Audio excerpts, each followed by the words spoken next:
بسم الله الرحمن الرحیم. نن زمونږ د الفقه الميسر نورلسم درس دی او د کویانو د اوبو حکمونو باره کې درس شروع دی. نن به انشاءالله مونږه دې باره کې خبره کوو چې یو جاندار هغه په کوی کې پریوتو او هغه په کوی کې وپړسېدو او معلومه نه ده چې یاره دا کله دا حیوان په دې کوی کې پریوتی دی. نو دې باره کې به اوس مونږه څه کوو، که اودس هم پې کړی، غسل هم وغیره پې کړي، منځونه هم پې کړي، هغې سره به مونږ څه کوو. او بیا داسې مخکې بله خبره کوي چې یو بل جاندار هغه کوی کې مړ شوی دی او د پړسېدو نه مخکې مونږ ولیدو او دا راته پته نه لګي چې یاره دا کله دې کوی کې پرېوتی دی. نو په دې حالت کې یاره د دې کوی د صفایي صورت دی او په دغه کوی په اوبو باندې که مونږ غسل کړی وي او اودس هم کړی وي، په هغې منځونه کړي وي، نو د هغې څه حکم دی انشاءالله ننني درس کې به هغه وایو. جي احکام میاه الآبار. آبار د بیر جمع ده، بیر کوی ته وایي، میاه د ما جمع ده، ما اوبو ته وایي، احکام د حکم جمع ده او حکم موږ هم ورته په پښتو کې حکم وایو. نو د کویانو د اوبو حکمونه اذا معنا ده کله چې ماته مړ شو، فی معنا ده کې او بیر معنا ده کوی، حیوان معنا ده جاندار، یو داسې جاندار، و معنا ده او، انتفخ معنا ده وپړسېدو،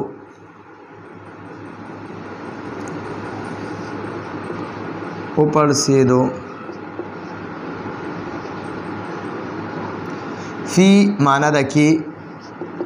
ها معنا ده دغه کوی طرف ته اشاره ده، دغه لا معنا ده نه، یدرا معنا ده معلوم وی، متا معنا ده کله، جب اردو کې وای جب، وقع معنا ده پریوت، الحیوان معنا ده جاندار، فی معنا ده کې، ها معنا ده دغه کوی طرف ته اشاره ده هغه، حکمه معنا ده حکم لګولی شي، حکم با لګولی شي یا حکم لګولی کیږي.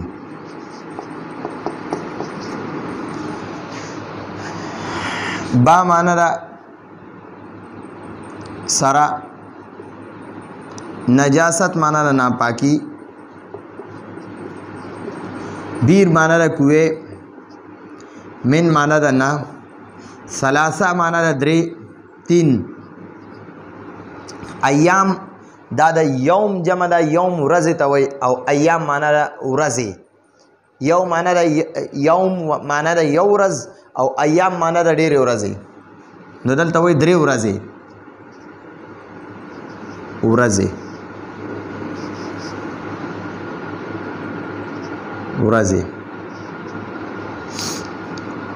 و معنا ده او،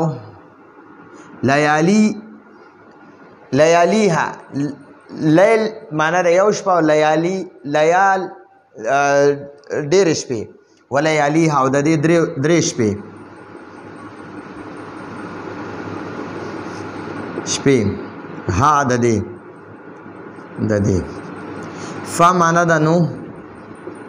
تقضا معنا ده ادا کیږي یا ادا کولی شي،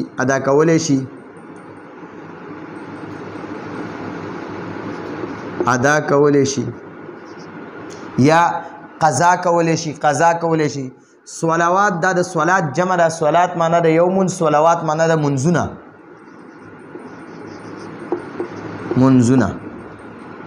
هذه معنا ده دا، نږدې چېرته څه پروت وي هغې ته اشاره خلک کوي هذه، که مؤنث وي نو وایي هذه او که مذکر وي نو وایي هذا. نو دا هذه دی. ایام معنا ده ورځې، ایام دا د یوم جمع ده، یوم معنا ده یو ورځ او ایام معنا ده ډېرې ورځې، ایام ورځې. ان معنا ده کچرته، توزیع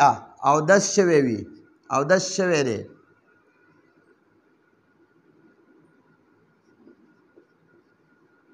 اودس شوی وي اودس کړی وي جی اودس کړی وي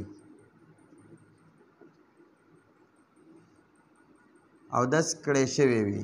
اودس کړی شوی وي با معنا ده سره او ما معنا ده اوبه او ها معنا ده د هغې یعنی دی اوس مسله زده کو جي اذا ماته کله چې مړ شو فی البیر په کوی کې حیوان داسې جاندار وانتفخه چې وپړسېدو فیها په دې کوی کې لا یدرا او معلومه نه ده متا چې کله وقع الحیوانو وقع معنا پرېوتی دی حیوانو دا حیوان دا جاندار فیها په دې کوی کې حکمه نو حکم به لګولی کېږي حکم به لګولی شي بنجاست البیر د دې کوی د اوبو حکم به لګولی شي بنجاست البیر د دې کوی د ناپاکۍ د دې کوی د اوبو د ناپاکۍ من ثلاثه ایام د درې ورځو نه د درې ورځو ولیالیها یا د درېو شپو د دې به دا حکم لګولی شي چې یاره دا کوی د درېو ورځو یا د درېو شپو نه هغه ناپاکه دی فتقضا نو ادا کولی به شي یعنی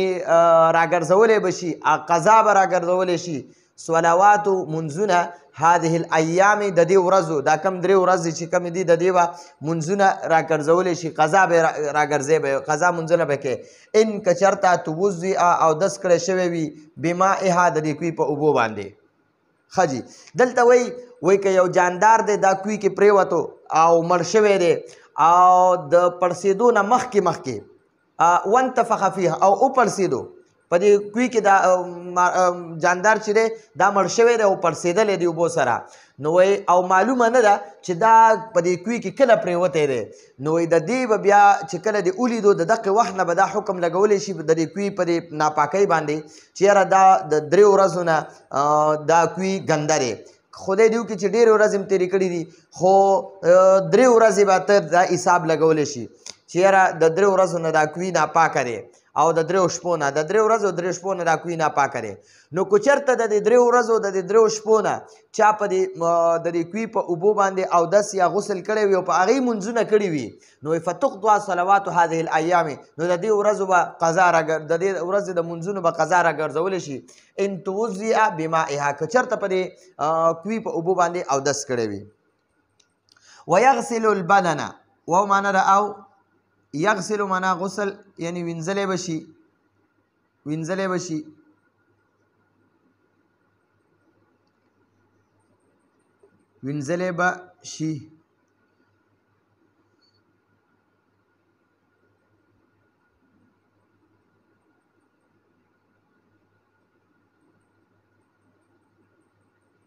یعنی وینځي به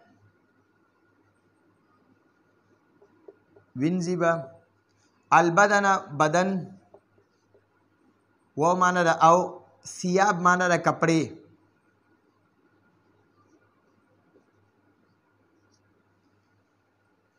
وی درې ورځې او درې شپې چې کله د دې دا منځونه به راګرځې که چېرته د دې کوی په دې اوبو باندې دغه کړي وي او داسې غسل کړی وي ویغسل البدن او بدن به وینځلی شي والثياب او کپړې به وینځي بدن او کپړې به بیا وینځي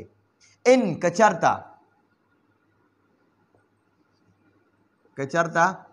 استعمله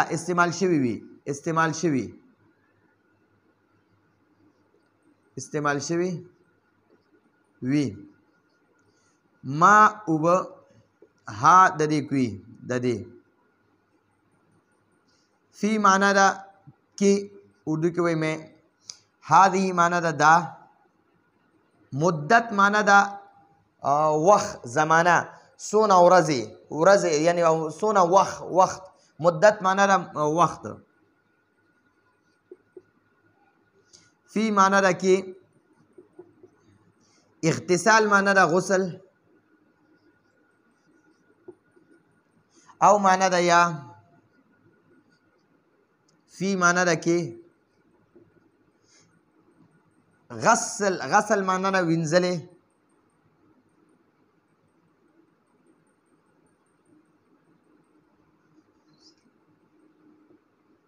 وینځلې. الثياب کپڑے.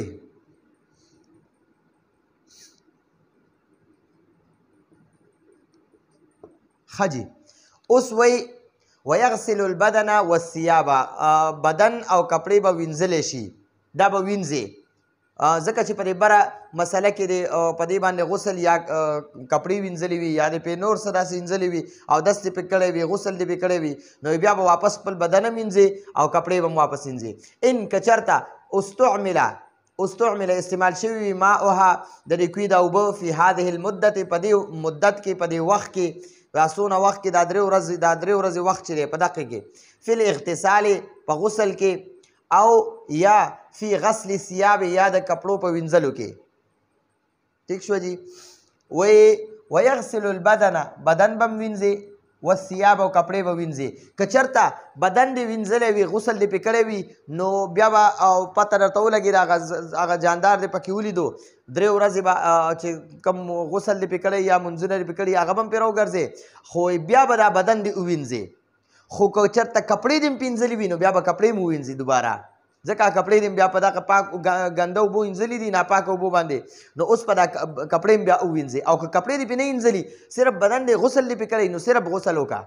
بیا د کپړو وینځلو ضرورت نشته. او که نه غسل دې پې نه کړي صرف کپړې دې وینځلي نو بیا صرف کپړې ووینځه، د بدن وینځو ضرورت نشته. ان که چېرته استعمل استعمال شوي وي ماؤها د دې کوي د اوبو فی هذه المدت په دې مدت کې یعنې د 3 ورځو وخت کې یا کم وخت نه چې پکې دا ځناور پرېوتی دا جاندار پرېوتی فی الاغتسال نو غسل کې او فی غسل ثیاب یا د کپړو په وینځلو کې. اذا معنا ده کله چې وجدا وموندلی شي، وجدا وموندلی شي، وجدا وموندلی شي، اردو کې وایي پایا جائے، وجدا وموندلی شي، وموندلی شي. فی معنا ده کې او بئر معنا ده کوی، حیوان معنا ده جاندار، او میتون معنا ده مړ شوی، مړ، میتون مړ، قبل معنا ده مخکې، انتفاخ معنا ده پړسېدلی، هی معنا ده دغه، واو معنا ده او، لا معنا ده نه، یدرا معنا ده معلوم وي، معلومه، متا معنا ده کله، وقع معنا ده پریوته دی،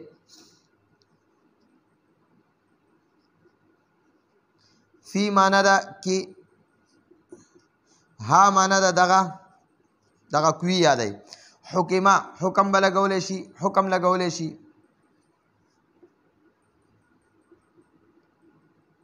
حکم لګولی شي. بنجاست د ناپاکی، دلته د با معنا ده دوکا او نجاست معنا ده ناپاکی. البئر معنا ده کوی، من معنا ده نه، یوم معنا ده ورځ، دلته یوم نه معنا ده یو ورځ ښه، و معنا ده او، لیلتین معنا ده شپه، دلته د لیلتین معنا ده یو شپه ده. فقط معنا ده صرف، فا معنا ده نو، تقضا معنا ده ادا کولی شي یا قضا را ګرځولی شي، ادا کولی شي.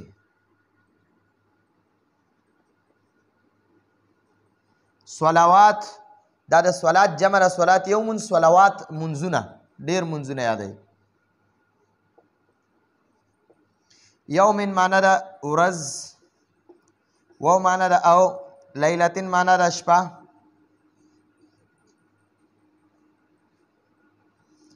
خجی اوس وی و اذا وجد کله چې وموندلی شي فی البیر په کوي کې حیوان میتون یو مړ شوی جاندار، قبل مخکې انتفاخه د دې جاندار د پړسېدو نه، یعنی یو کوي کې دی یو جاندار ولیدو چې مړ شوی دی خو لا پړسېدلی نه دی،